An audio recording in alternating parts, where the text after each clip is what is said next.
Here it is, guys.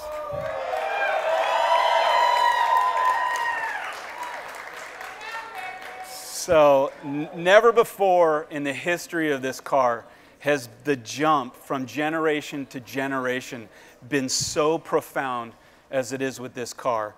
And I'd like to just point out some key aspects that have made that possible.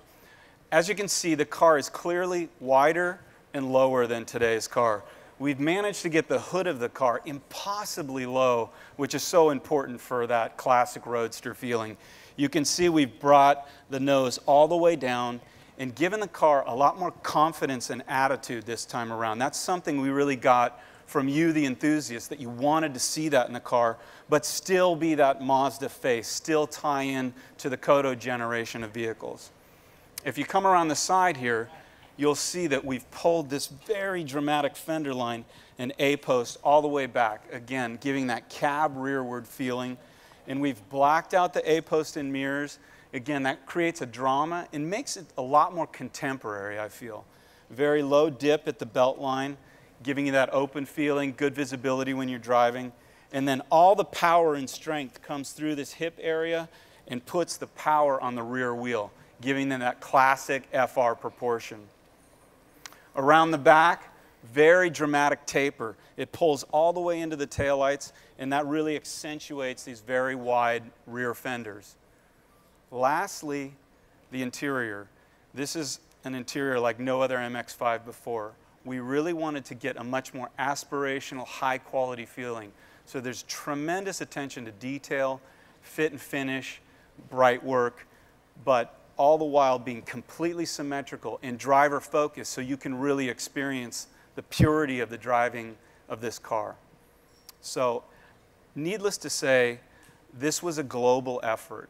This is a combination of my team in California, our colleagues in Europe, as well as, of course, our amazing, talented team in Japan. It's really a global effort, and I have to say, I'm truly, truly proud of this result, and I hope you guys are as well.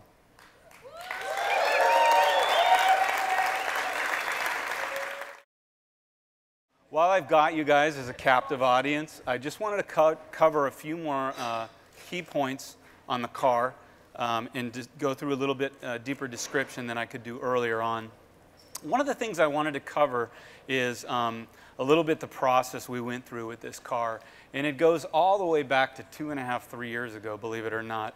And that's where we really started to ask the serious questions as what this car needed to be. What did it need to become to be successful going into the future and kind of keep the spirit of the MX-5 alive? And we thought the natural thing to do was to go out and talk in detail to enthusiasts. And me and my team, we would come up here annually to Mazda Raceway, Laguna Seca.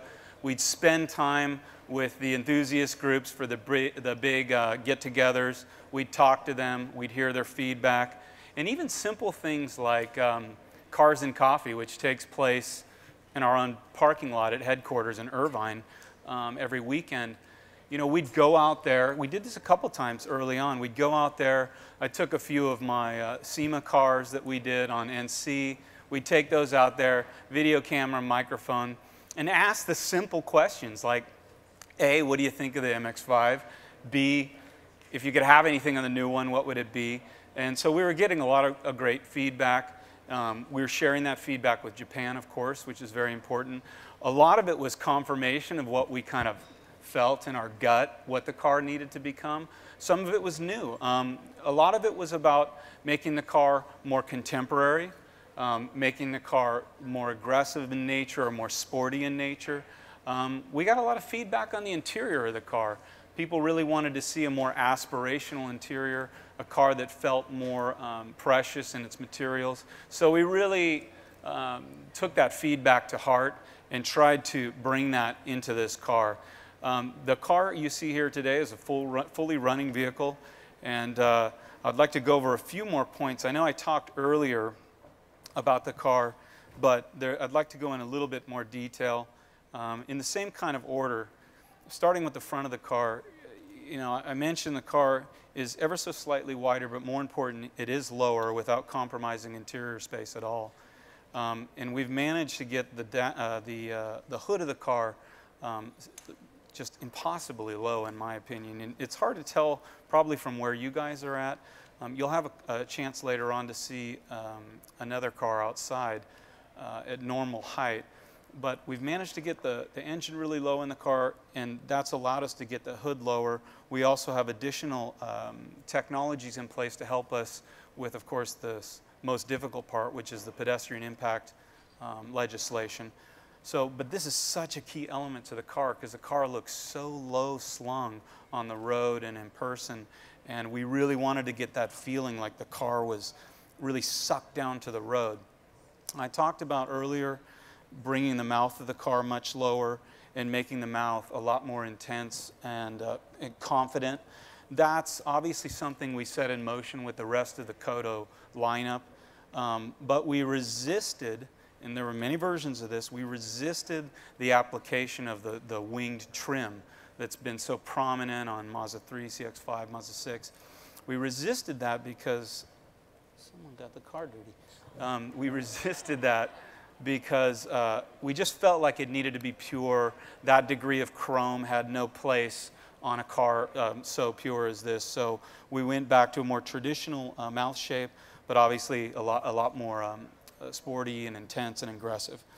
The next thing I want to point out, all the cars will come with full LED headlighting and fully LED daylight running and fog lamp signature. This is important because you can see that the lighting size is impossibly slim, and that's again a key part of giving the car the character and making it a little bit of an exaggeration of the rest of our lineup, and really tying in a lot to the original car. I know the original car had pop-up lamps, but if you remember the little oval, you know, which was probably similar in size for the indicator, really was part of the character of the car, and I think that was so very important to the signature of the original car, and we really wanted to get back to that. In terms of Kodo design and the surfacing, so much of this ties in with the volumes, the tension of these surfaces, very taut, very lean, trying to keep the car from being too puffy. I think that is a big part of what makes the car so contemporary.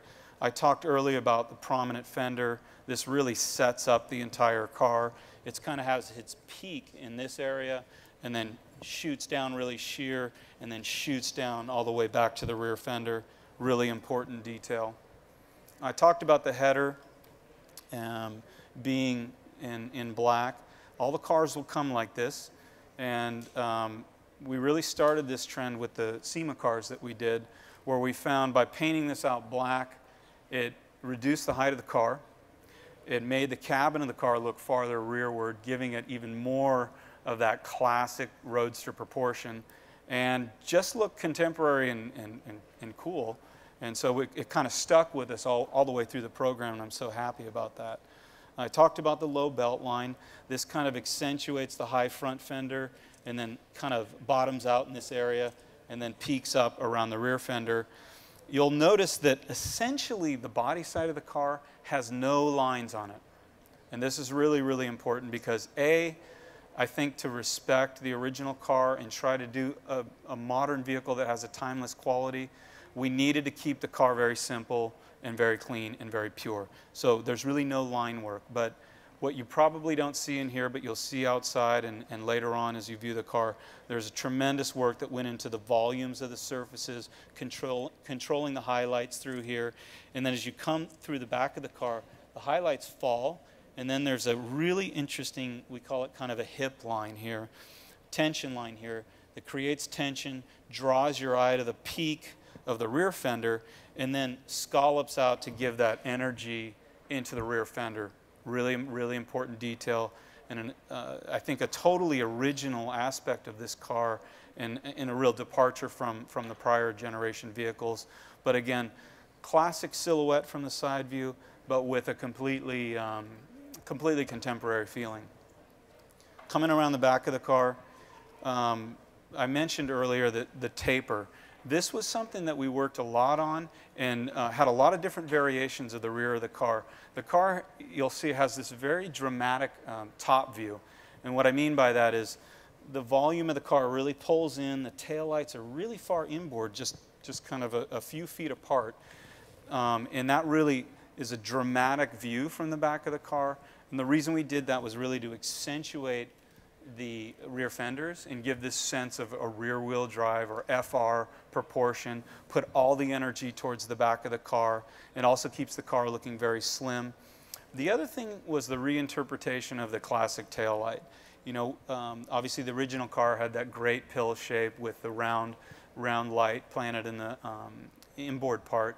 We wanted to kind of recreate that but not do it literally, and a lot of energy went into the detailing and filigree of the taillight and this very simple kind of blade shape on the outside. Again, creating a sense of width, but also a little bit of heritage tied in with it. The last big point is really the interior, and unfortunately you can't get a good view from up here. And like I said, we'll look at this downstairs with the other vehicle. But I mentioned we really wanted to get a more aspirational feeling to the interior. Let me come around here. You know, starting with the seating position, the whole interior is really set up with this idea of symmetry. Very compact binnacle. If you remember, the NA, the original car, had that really nice little oval binnacle, really compact, fit in the compact steering wheel. We tried to recreate that sense of proportion with the prominent tachometer in the middle, 3-gauge setup, very compact, and then this idea of perfect symmetry where we have the cylindrical air vents directly on either side. So this was really, again, kind of a labor of love from our interior designer, Julian Montese, to set up the interior this way, keep it very compact, and keep it driver focused, quite frankly. And all the while putting tremendous detail into the trim, the graining of the interior, and really trying to elevate it, trying to get into an area and feeling of a more premium, sophisticated kind of sports car, and what people just simply didn't expect, I think, in this segment. So very, very important. Secondary is the very prominent center console. We wanted the console to be high, and we wanted to keep that compact, low-profile shifter feeling, which is obviously a major attribute of MX-5, and keeping it very clearly kind of shrunk wrap to the transmission tunnel. Again, very important. And then lastly, keeping this horizontal line, this treatment of the horizontal line, and making just like we kept the hood really, really low, we tried to keep the dash impossibly slim, but still meeting all the key legislation. And that's that idea of lightness in the interior. We didn't want to have this compact, sporty car with this big, bulky interior. So when you do get a chance to sit in this car, you'll see how lightweight the car feels. Actually, there's one more key point, and that's bringing the body color of the exterior into the interior.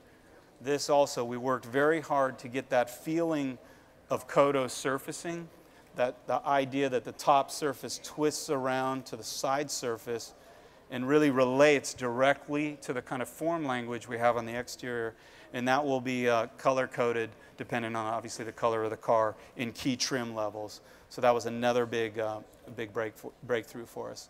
I mentioned it earlier, but the material quality on this, I personally believe is a completely new benchmark for us here at Mazda, and will have a profound impact on the segment.